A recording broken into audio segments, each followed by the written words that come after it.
Laban ng ating pambato na si Genesis Libranza na ginanap sa bansang Thailand ay tinudas nga lang nito sa unang round ang Thailander na si Adisa Kipcham. Narito ang kanilang highlights mga idol.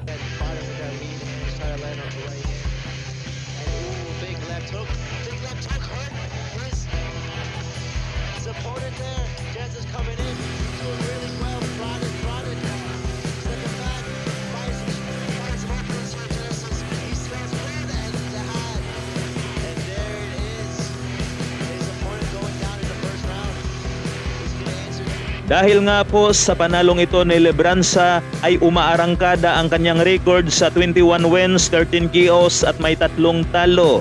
Habang lalo namang nawasak ang record ng Thailander na meron nga po itong 8 wins, 7 KOs at may 12 na talo. Habang main event naman dito ang isa pa nating pambato na si Arbinjan Pasiones kontra ito sa Thailander na si Kitidens Haironsok. Ito po ang kanilang highlights. Missing for AJ, but just by a little bit. Right hand counter from AJ as Kitidek comes in.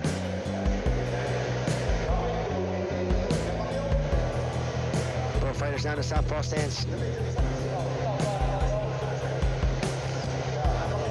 Left jab coming in for AJ.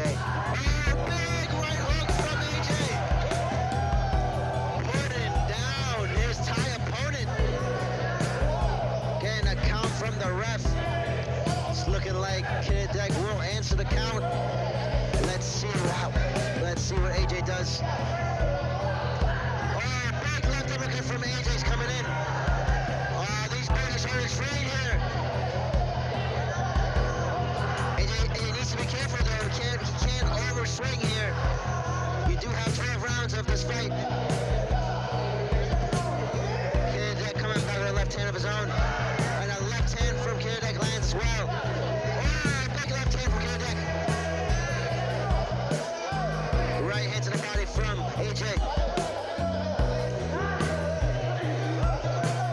Big leather being exchanged here.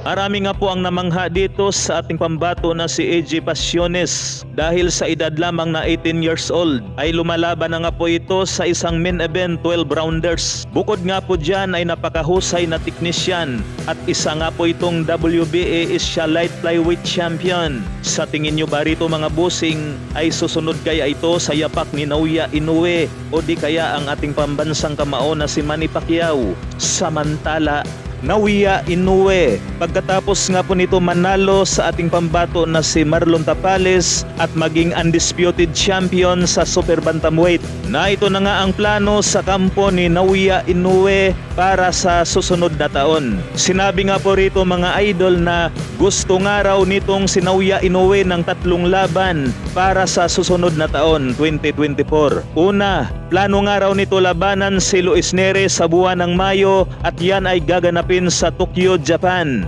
Pangalawa namang plano nitong si Naoya Inoue ay kalabanin si Murodjon Akhmadaliev balak sa buwan ng September at gaganapin sa Saudi Arabia. Pero walang nabanggit si Naoya Inoue kung sino ang pangatlo niyang gustong makalaban. Nabase naman sa ating previous video mga idol, binanggit nga niya ang pangalan ni Casimero. Kaya malaki ang posibilidad na maglaban si Naoya Inoue at Casimero, lalong-lalo na magkaibigan ang kanilang promoter na si Uhashi at Masayuki Ito na kapwa mga Japanese. Kaya naman ay kailangan ni Cuadro Alas na tudasin kung sino ang kanyang susunod na makakalaban sa buwan nga raw ng March o di kaya April sa taong 2024.